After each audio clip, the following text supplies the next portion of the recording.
מה אם הייתי אומרת לכם שהדבר שהכי מאיים עלינו הוא דווקא ההצלחה שלנו? היי, איזה כיף שאתם כאן איתי בעוד פרק של טוויסט בעלילה.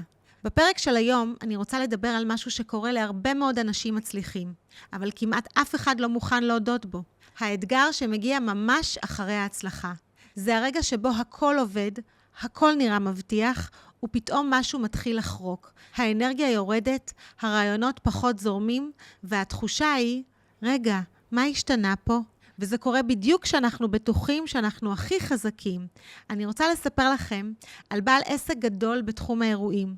הוא היה בטופ, אירועי חברה ענקיים, תקציבים גבוהים ומוניטין נוצץ. אבל עם ההצלחה הגיע העיוורון. פחות הקשבה לצוות, פחות רגישות לשוק, הרבה יותר ביטחון עצמי שכבר לא התכתב עם המציאות. ואז העולם השתנה. לקוחות רצו חוויה אישית, אינטימית, רגישה, והוא נשאר במקום, המשיך להציע את אותו הדבר. המתחרים הקטנים עקפו אותו בלי שהוא שם לב. תוך שנתיים העסק נסגר, אבל הוא לא עצר. הוא ישב, למד, חקר, והבין איפה הוא טעה בדרך. היום הוא מנהל עסק חדש, גמיש, שמחובר לשטח והרבה יותר יציב. ואם כבר מדברים על הצלחה שמאתגרת אותנו, הנה עוד דוגמה נפלאה. יש רשת קונדיטוריות בצפון, שהייתה לה רשימת המתנה של שבועות. הכל רץ, הכל טס, עד שהקהל התחיל לבקש כינוחים בריאים יותר, ללא סוכר, עם התאמות. הבעלים ביטלה. זה לא הסגנון שלנו, אנחנו עושים קלאסיקות. מה קרה?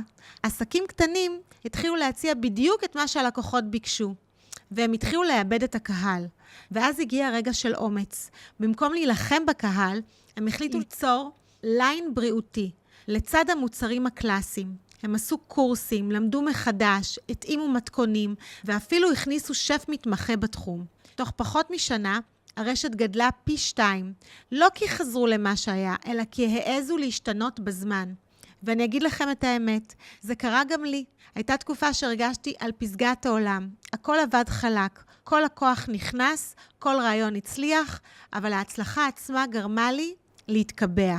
לאט לאט התחיל אתגר קטן, ואז עוד אחד, ורק כשהייתי חייבת לעצור, הבנתי שלא הקשבתי למה שהמציאות לוחשת. ומשם קרה השינוי האמיתי.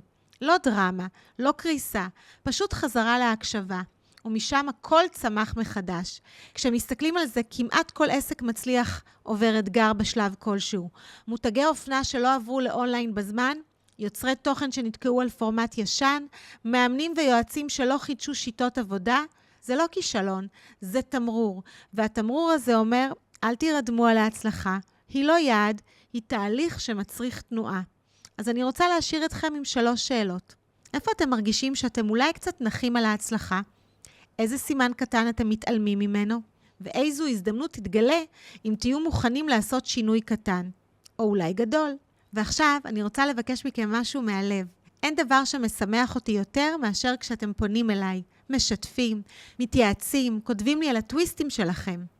אז אם הפרק הזה נגע בכם, תעשו לייק, תשתפו, תפיצו ותעקבו אחרי העמוד באינסטגרם. זה עוזר לנו להגיע לעוד אנשים שנמצאים בדיוק ברגע הזה של השינוי. ביחד